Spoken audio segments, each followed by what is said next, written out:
Tugas video Aldi.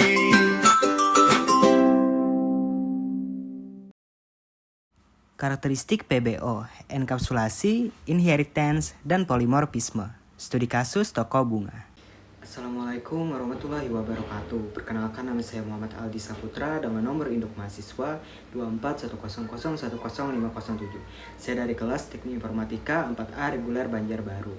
Pada video tutorial ini, saya akan menjelaskan materi tentang karakteristik pemrograman berbasis objek, yaitu enkapsulasi, inheritance, dan polimorfisme. Program yang saya buat merupakan tema toko bunga dan merupakan lanjutan dari program sebelumnya. Pada program ini, saya akan menunjukkan bagaimana konsep enkapsulasi digunakan untuk melindungi data, bagaimana inheritance digunakan untuk pewarisan kelas, dan bagaimana polimorfisme digunakan agar satu metode dapat memiliki banyak bentuk. Baik, langsung saja kita mulai. Bagian pertama, encapsulation atau enkapsulasi. Jadi, encapsulation atau enkapsulasi adalah mekanisme untuk menyembunyikan suatu proses dan data dalam sistem, dengan tujuan untuk menghindari akses langsung yang tidak diperlukan, dan menyederhanakan penggunaan proses itu sendiri. Dalam penerapan encapsulation, biasanya konsep ini juga berkaitan dengan penggunaan metode asesor dan metode mutator. Asesor digunakan untuk mengambil nilai dari atribut, sedangkan mutator digunakan untuk mengubah atau mengisi nilai dari atribut. Ada 4 bagian yang disebut dengan akses level atau tingkatan akses. Artinya, kita bisa mengimplementasikan konsep encapsulation dengan beberapa jenis level akses, yaitu public, protected, default, dan private. Kita bahas terlebih dahulu. Ketika kita menggunakan akses level atau modifier private, maka atribut atau metode tersebut hanya bisa diakses di dalam kelas yang sama. Jadi, ketika kita membuat atribut atau metode menggunakan private, berarti atribut atau metode tersebut hanya bisa dibaca dan digunakan di dalam kelas itu sendiri. Hal ini membuat program menjadi lebih aman, karena ketika nanti kita membuat kelas lain, atribut atau metode tersebut tidak bisa langsung dipanggil atau digunakan dari luar kelas. Kemudian, kalau misalnya kita ingin data bisa dibaca di kelas lain, maka akses levelnya akan berbeda-beda lagi.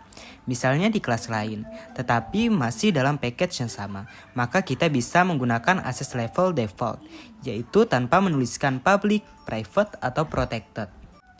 Lalu, jika kita ingin atribut atau metode bisa diakses oleh subclass atau kelas turunan, bahkan dari package yang berbeda, maka kita bisa menggunakan protected. Kemudian yang paling luas adalah public, karena public bisa diakses dari mana saja, baik dalam kelas yang sama, package yang sama, maupun package yang berbeda. Encapsulation data juga bisa dilakukan dengan cara yang pertama mendeklarasikan instance variable atau atribut sebagai private. Yang kedua mendeklarasikan metode yang sifatnya public untuk mengakses atau mengubah variabel tersebut. Pada praktik ini, kita akan menggunakan tema toko bunga, yaitu membuat data member atau pelanggan toko bunga.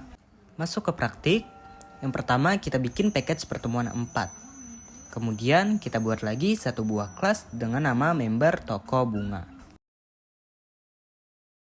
Kelas member toko bunga kita sediakan dulu atributnya, misalnya kita belum menerapkan konsep encapsulation, jadi langsung kita tulis seperti berikut.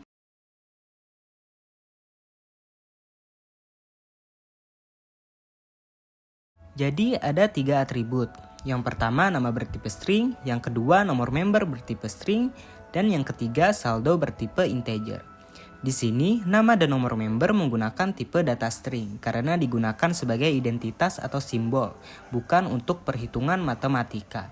Sedangkan saldo menggunakan tipe data integer karena bentuknya angka dan dapat digunakan untuk perhitungan. Lalu kita bikin kelas kedua dengan nama member toko beraksi.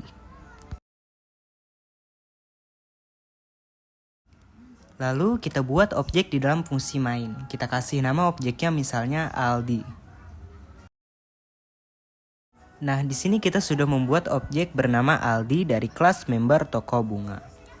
Setelah kita sudah menginstansiasi objek dari kelas member toko bunga, kita langsung bisa isikan nama, nomor member, dan data saldo. Misalnya seperti ini.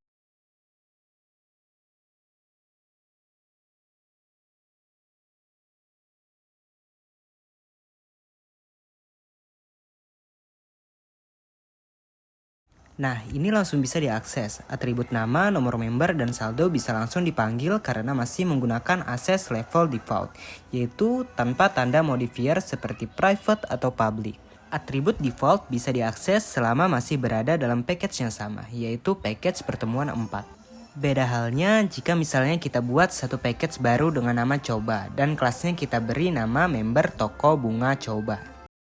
Kemudian kita coba akses kelas member toko bunga dari package pertemuan 4. Nah, ini belum dikenali sebab kelas member toko bunga berada dalam package yang berbeda. Maka kita harus import terlebih dahulu kelas member toko bunga dari package pertemuan keempat.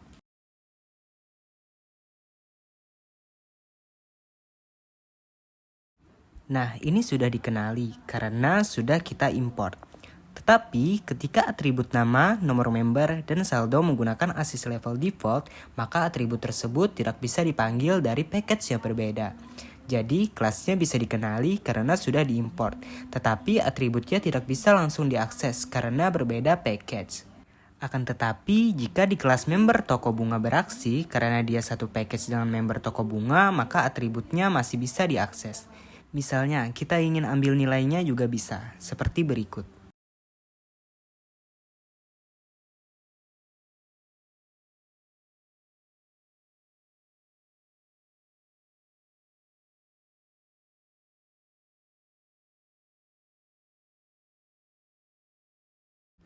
Nah, jika dijalankan maka hasilnya akan menampilkan data pelanggan toko bunga. Dari sini kita bisa melihat bahwa atribut masih bisa diakses langsung karena kelas member toko bunga dan member toko bunga beraksi masih berada dalam package yang sama. Namun praktik seperti ini berbahaya karena kemungkinan saldo bisa diakses secara langsung ketika program berjalan. Ketika saldo bisa diakses langsung, maka saldo bisa diubah nilainya secara bebas. Misalnya saldo awalnya 100.000 bisa langsung diubah menjadi 1 juta tanpa aturan tertentu. Hal ini menjadi tidak aman, sehingga kita perlu menerapkan konsep encapsulation. Untuk melindungi semua atribut ini agar hanya bisa diakses dari kelas yang sama, kita harus menambahkan akses modifier private pada atribut.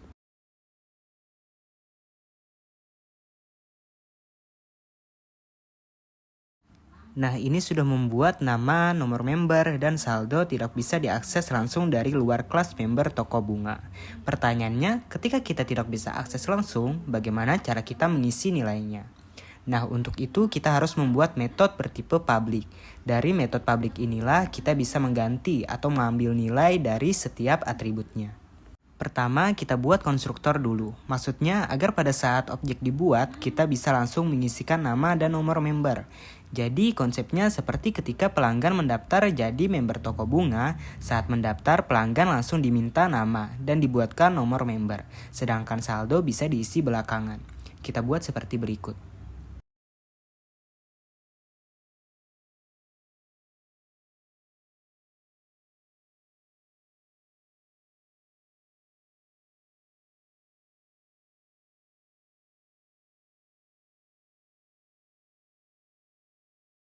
Jadi ketika membuat objek, kita langsung mengisikan nama dan nomor member.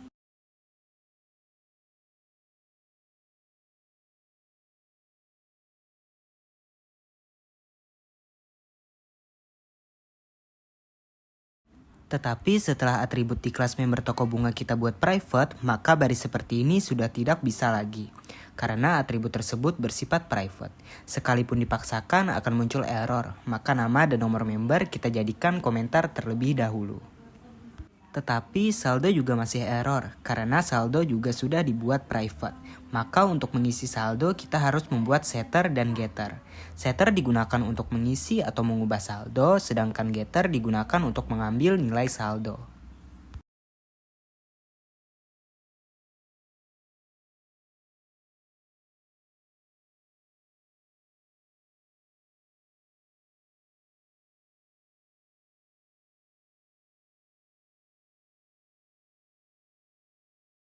Jadi, atribut saldo diisi dari nilai saldo yang dikirimkan melalui parameter ke metode setSaldo. Kemudian kita buat lagi getter untuk mengambil nilai saldo.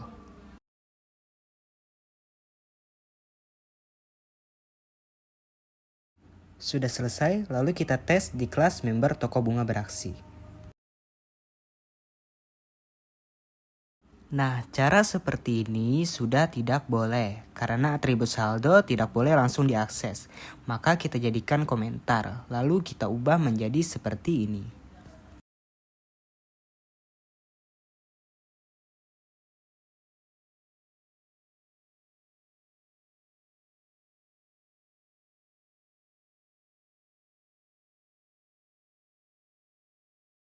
Tetapi untuk menampilkan nilai nama, nomor member, dan saldo, kita tidak boleh langsung mengakses atribut secara langsung. Maka untuk mengaksesnya kita bisa membuat semua getternya.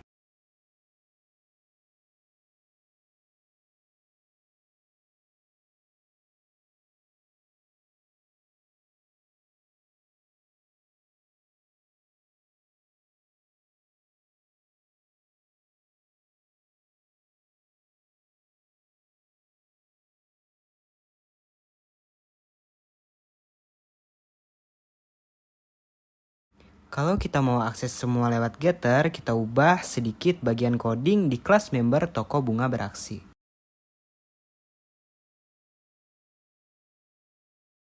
Perhatikan ketika memanggil getter harus menggunakan tanda kurung, contohnya seperti ini. Karena getter adalah metode, bukan atribut biasa. Jangan lupa tutup atau jadikan komentar bagian objek pada kelas member toko bunga coba. Setelah itu, kita jalankan file member toko bunga beraksi.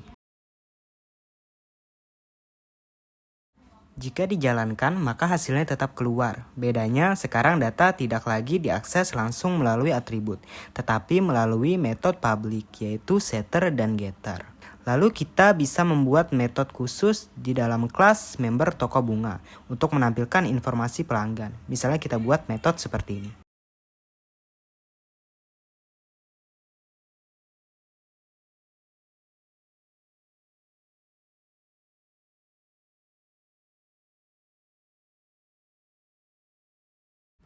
Di dalam metode tampil info, kita bisa langsung memanggil masing-masing atribut. Karena metode tampil info berada di dalam kelas yang sama, yaitu kelas member toko bunga. Maka atribut nama, nomor member, dan saldo tetap bisa diakses walaupun atributnya private. Jadi private tidak bisa diakses dari luar kelas, tetapi tetap bisa diakses dari dalam kelas yang sama. Nanti data yang tampil adalah data milik objek yang memanggil metode tersebut. Contohnya seperti ini.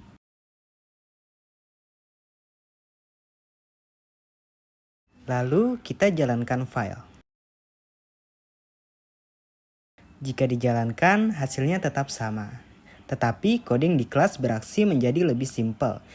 Konstruktornya mengisi nama dan nomor member, kemudian saldo diisi menggunakan set saldo, dan untuk menampilkan data pelanggan cukup memanggil tampil info. Berarti kita sudah bisa membuktikan bahwa di dalam package yang berbeda, yaitu package coba, atribut private dari kelas member toko bunga tidak bisa diakses. Tetapi konstruktornya masih bisa digunakan, karena konstruktor tersebut menggunakan modifier public. Misalnya,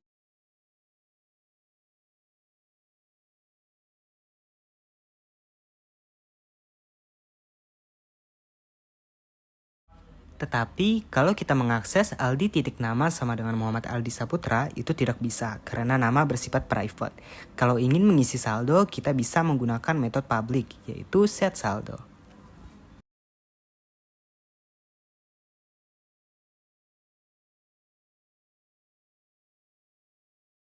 Tapi kalau nama karena private tidak bisa terbaca secara langsung.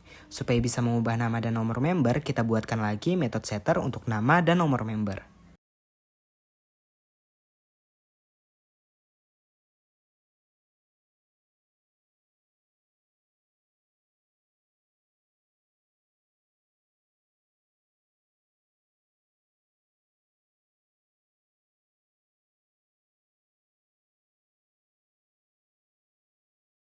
Jadi kalau sudah ada set nama dan set nomor member, kita bisa mengubah datanya melalui metode public. Lalu misalnya terdapat kesalahan nama. Nama awalnya adalah Muhammad Aldi Saputra, tetapi ingin diubah menjadi Muhammad Aldi Saputra. Maka kita bisa tulis seperti ini.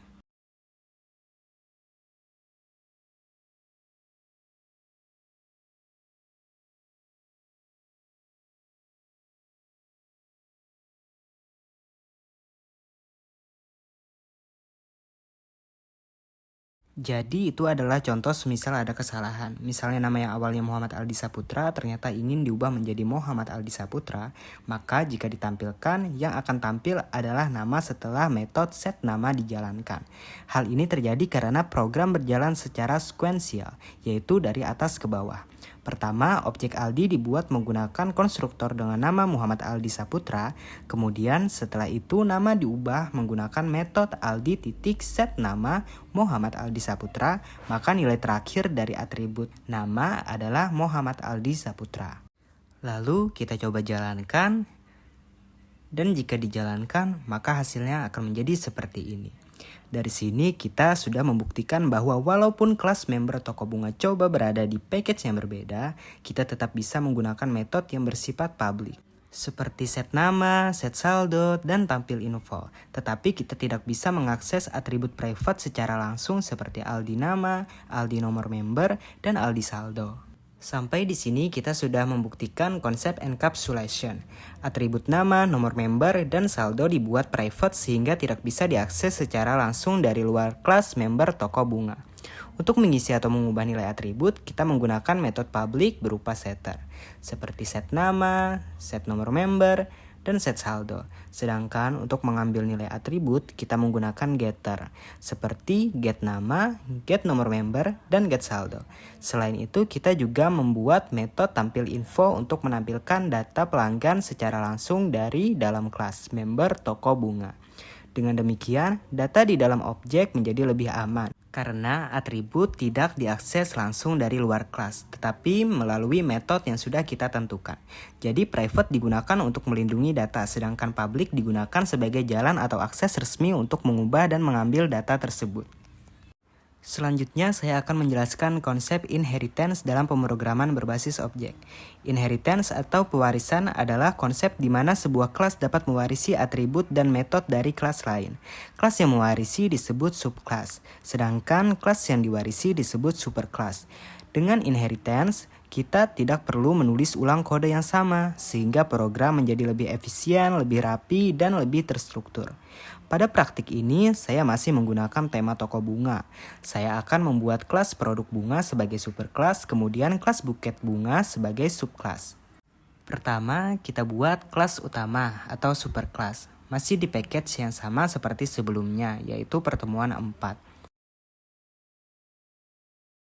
Klik kanan package pertemuan 4, lalu new.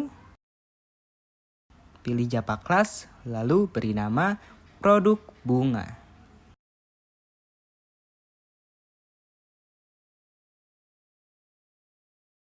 Selanjutnya kita sediakan atribut untuk kelas produk bunga. Atribut yang digunakan adalah nama dan harga.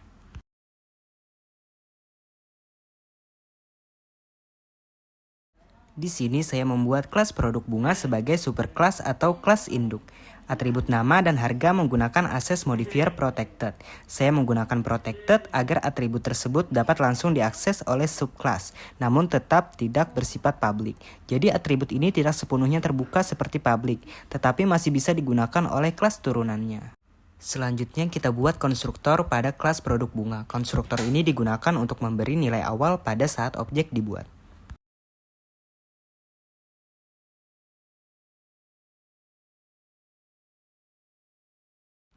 Konstruktor ini digunakan untuk mengisi nilai awal atribut saat objek dibuat. Pada konstruktor ini terdapat dua parameter yaitu nama dan harga. Keyword this digunakan untuk membedakan antara parameter dengan atribut yang ada di dalam kelas. Contohnya this nama. Artinya atribut nama yang ada di kelas akan diisi dengan nilai dari parameter nama. Begitu juga dengan this harga. Artinya atribut harga akan diisi dengan nilai dari parameter harga. Selanjutnya kita buat metode di dalam kelas produk bunga. Metode ini digunakan untuk menampilkan informasi dasar dari produk bunga.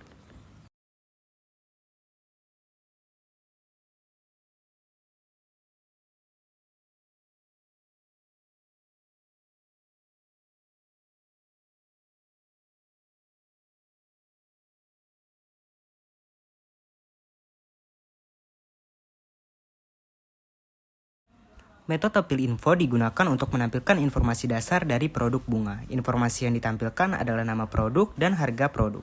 Metode ini nantinya akan diwarisi oleh subkelas. Artinya kelas turunan dari produk bunga dapat menggunakan metode tampil info tanpa harus menulis ulang metode tersebut. Selanjutnya kita buat kelas turunan atau subkelas. Masih di package pertemuan 4 kita buat kelas baru dengan nama buket bunga.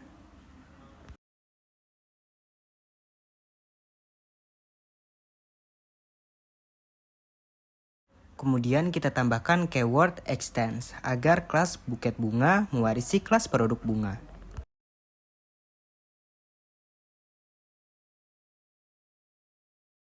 Setelah itu kita tambahkan atribut khusus yang hanya dimiliki oleh kelas buket bunga, misalnya jumlah bunga.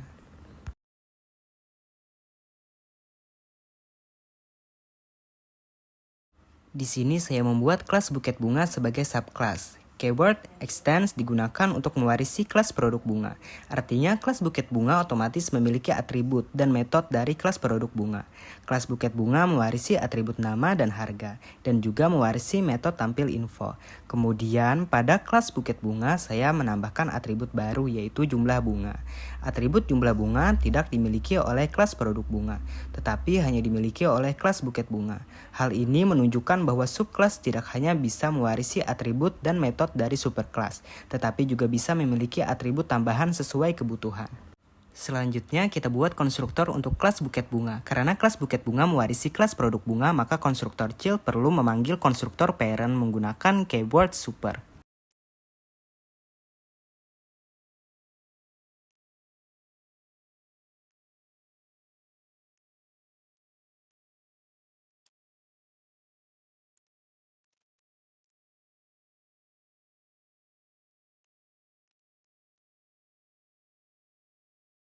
Konstruktor pada subkelas menggunakan keyword super. Keyword super digunakan untuk memanggil konstruktor dari superkelas. Pada bagian super nama harga, artinya nilai nama dan harga dikirim ke konstruktor milik kelas produk bunga. Kemudian bagian this jumlah bunga sama dengan jumlah bunga digunakan untuk mengisi atribut jumlah bunga yang ada di kelas buket bunga. Jadi nama dan harga diisi melalui konstruktor, parent, atau superkelas. Dan jumlah bunga diisi langsung di konstruktor child atau subkelas. Dengan begitu, data yang umum seperti nama dan harga disimpan di superkelas, sedangkan data khusus seperti jumlah bunga disimpan di subkelas. Selanjutnya kita buat metode tambahan di kelas buket bunga. Metode ini digunakan untuk menampilkan jumlah bunga dalam buket.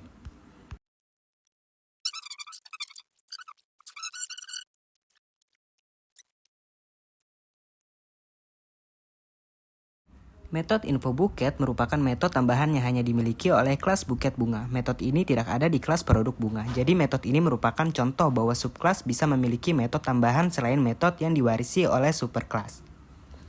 Selanjutnya kita buat kelas untuk menjalankan program. Masih di package yang sama yaitu pertemuan 4, kita buat kelas baru dengan nama buket bunga beraksi.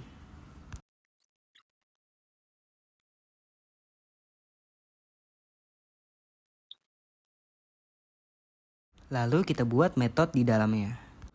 Kelas buket bunga beraksi berfungsi sebagai kelas driver atau kelas untuk menjalankan program. Karena kelas produk bunga, buket bunga, dan buket bunga beraksi berada dalam package yang sama yaitu pertemuan 4, maka kita tidak perlu melakukan import.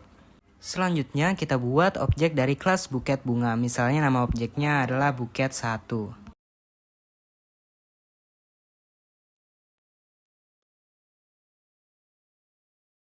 Pada baris ini saya membuat objek dari kelas buket bunga. Objek tersebut berisi nama produk, harga, dan jumlah bunga. Saat objek dibuat, konstruktor subkelas yaitu konstruktor buket bunga akan dijalankan. Kemudian konstruktor subkelas akan memanggil konstruktor superkelas menggunakan keyword super. Selanjutnya kita panggil metode yang diwarisi dari superkelas dan metode tambahan dari subkelas.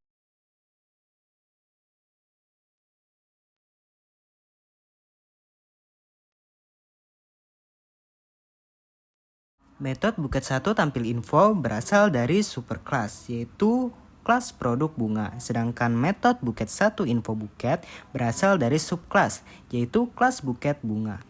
Hal ini menunjukkan bahwa subclass dapat menggunakan metode dari superclass sekaligus memiliki metode tambahan sendiri. Dengan inheritance, kita dapat menggunakan kembali kode dari superclass tanpa harus menulis ulang. Selain itu, struktur program menjadi lebih terorganisir karena konsep pewarisan ini. Lalu, kita jalankan program. Jika program dijalankan, maka hasilnya kurang lebih seperti ini. Hasil tersebut membuktikan bahwa objek buket 1 berhasil mengambil data dari superclass dan subclass.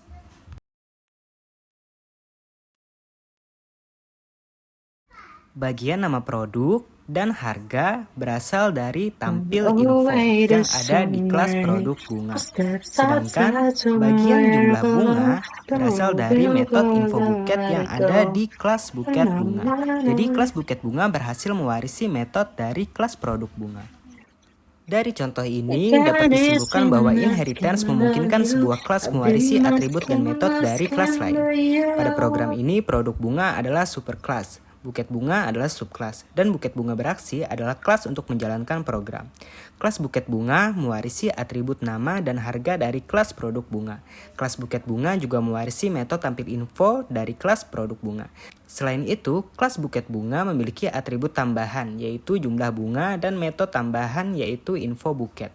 Dengan inheritance, kode menjadi lebih efisien karena kita tidak perlu menulis ulang atribut dan metode yang sama. Selain itu, program juga menjadi lebih mudah dikembangkan dan lebih terstruktur. Selanjutnya saya akan menjelaskan konsep polimorfisme dalam pemrograman berbasis objek. Polimorfisme berarti satu metode dapat memiliki banyak bentuk.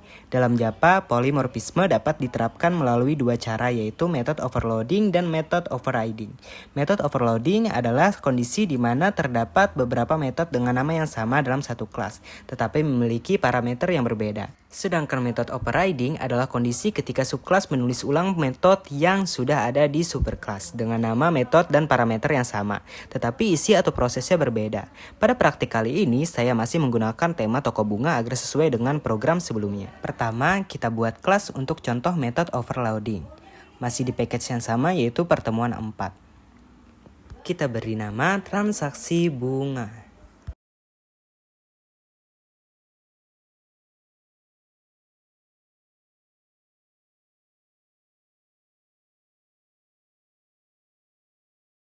Selanjutnya kita membuat metode pertama dengan nama hitung total. Metode ini digunakan untuk menghitung total harga bunga berdasarkan harga dan jumlah bunga yang dibeli.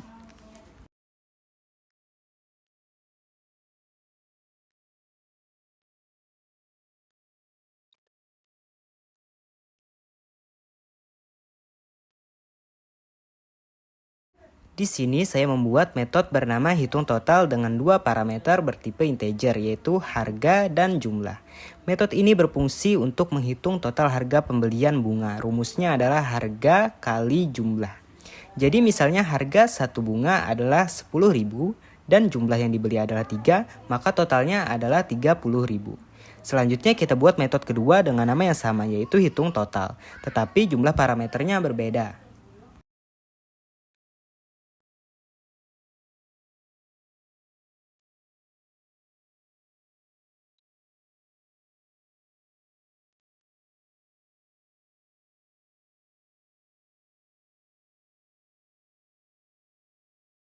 Metode ini memiliki nama yang sama yaitu hitung total, tetapi jumlah parameternya berbeda. Metode pertama memiliki dua parameter, yaitu integer harga dan integer jumlah. Sedangkan metode kedua memiliki 3 parameter, yaitu integer harga, integer jumlah, dan integer biaya bungkus. Metode kedua ini digunakan jika pembelian bunga memiliki tambahan biaya bungkus. Jadi rumusnya adalah harga kali jumlah tambah biaya bungkus. Inilah yang disebut dengan metode overloading, karena nama metode sama tetapi jumlah parameternya berbeda. Selanjutnya kita buat metode ketiga dengan nama yang sama yaitu hitung total, tetapi tipe datanya berbeda.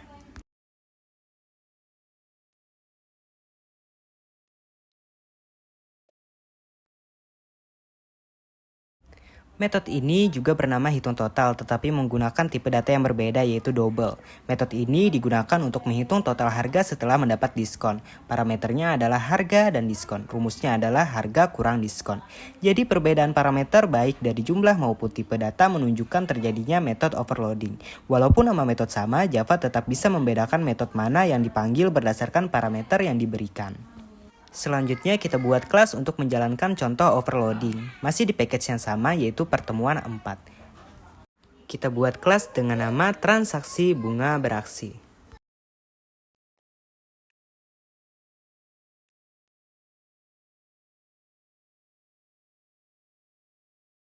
Kemudian kita buat metode main. Kelas transaksi bunga beraksi digunakan sebagai kelas driver untuk menjalankan metode overloading. Karena kelas transaksi bunga dan transaksi bunga beraksi berada dalam package yang sama yaitu pertemuan 4, maka kita tidak perlu menggunakan import. Selanjutnya kita buat objek dari kelas transaksi bunga.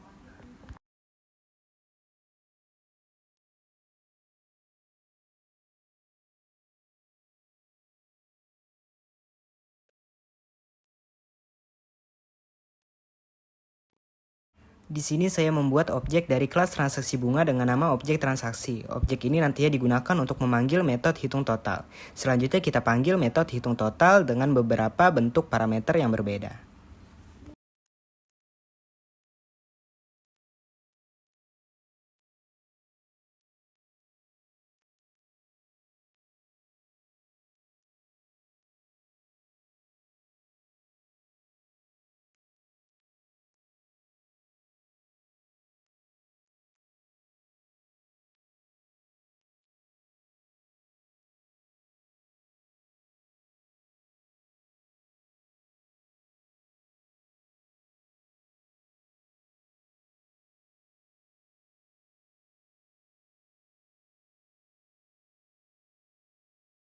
Pada bagian ini kita memanggil metode yang sama yaitu hitung total tetapi dengan parameter yang berbeda.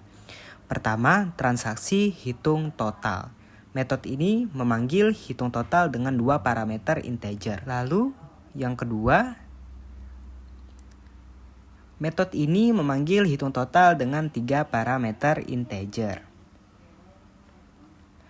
Dan yang terakhir atau yang ketiga, metode ini memanggil hitung total dengan parameter bertipe double. Walaupun nama metode sama, Java dapat membedakan metode yang dipanggil berdasarkan parameter yang diberikan. Inilah inti dari metode overloading. Untuk mengujinya, maka kita jalankan file transaksi bunga beraksi.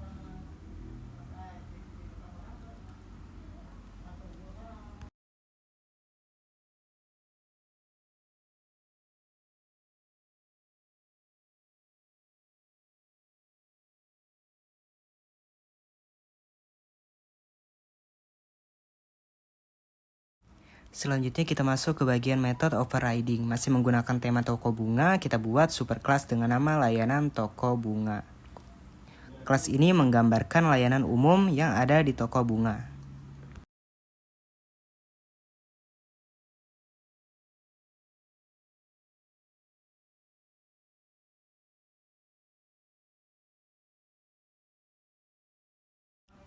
Lalu kita buat metode dengan nama layani.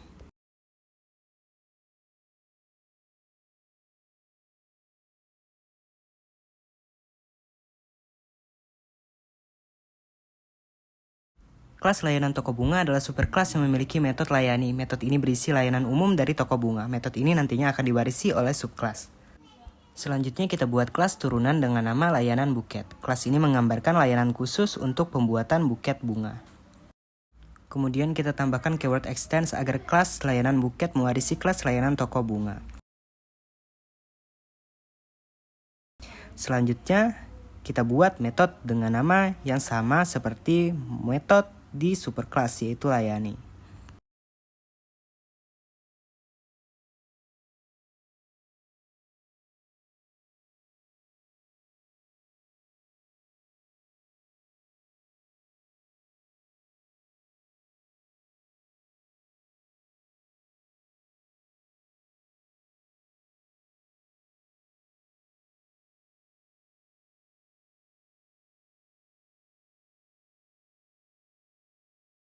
Nah, di sini terjadi metode overriding. Metode layani pada kelas layanan buket memiliki nama yang sama dengan parameter yang sama dengan metode layani pada kelas layanan toko bunga. Tetapi, isi metodenya berbeda. Pada kelas super layanan toko bunga, isi metodenya adalah Sistem Outprintline toko bunga melayani pelanggan, sedangkan pada kelas layanan buket, isi metodenya adalah sistem Outprintline layanan buket merangkai bunga sesuai pesanan pelanggan.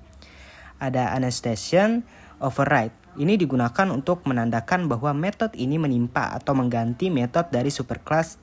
Dengan overriding, subclass bisa memberikan perilaku yang lebih khusus terhadap metode yang diwarisi dari superclass. Selanjutnya kita buat kelas untuk menjalankan contoh overriding. Masih di package pertemuan 4, buat kelas baru dengan nama layanan buket beraksi.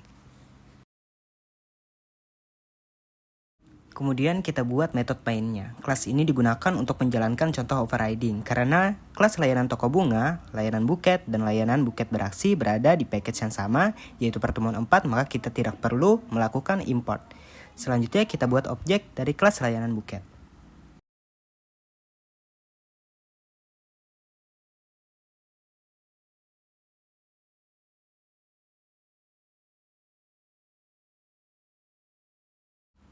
Nah, di sini kita membuat objek dari kelas layanan buket dengan nama objek buket. Objek ini nantinya digunakan untuk memanggil metode layani. Selanjutnya kita panggil metode layani.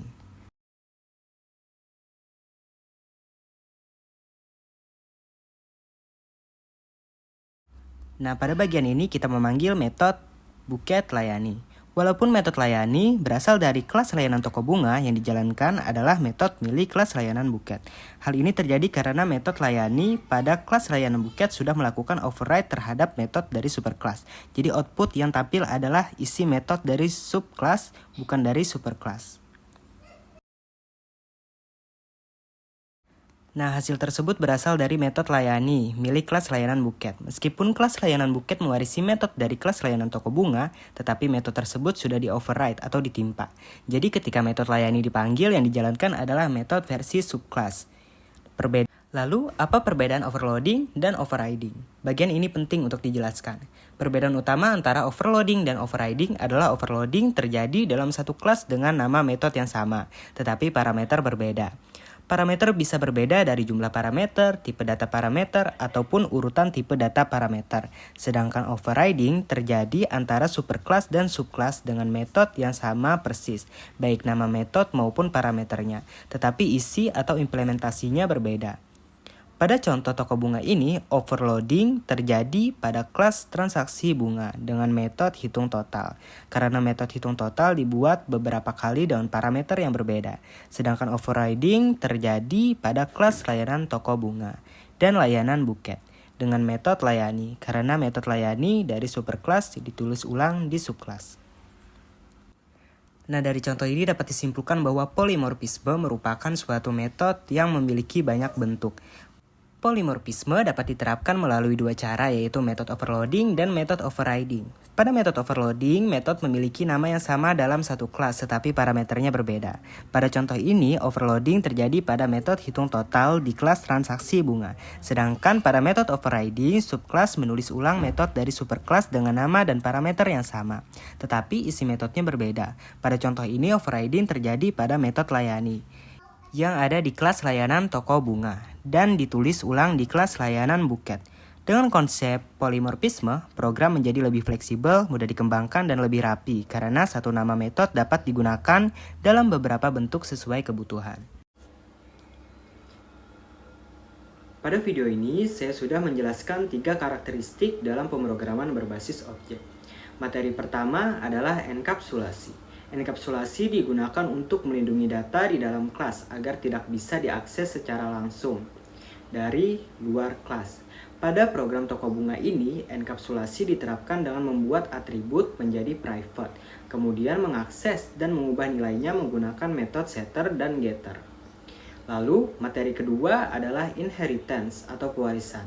Inheritance digunakan agar sebuah kelas dapat mewarisi atribut dan metode dari kelas lain. Pada program ini, kelas buket bunga mewarisi kelas produk bunga menggunakan keyword extends. Dengan inheritance, kita tidak perlu menulis ulang atribut dan metode yang sama, sehingga program menjadi lebih efisien.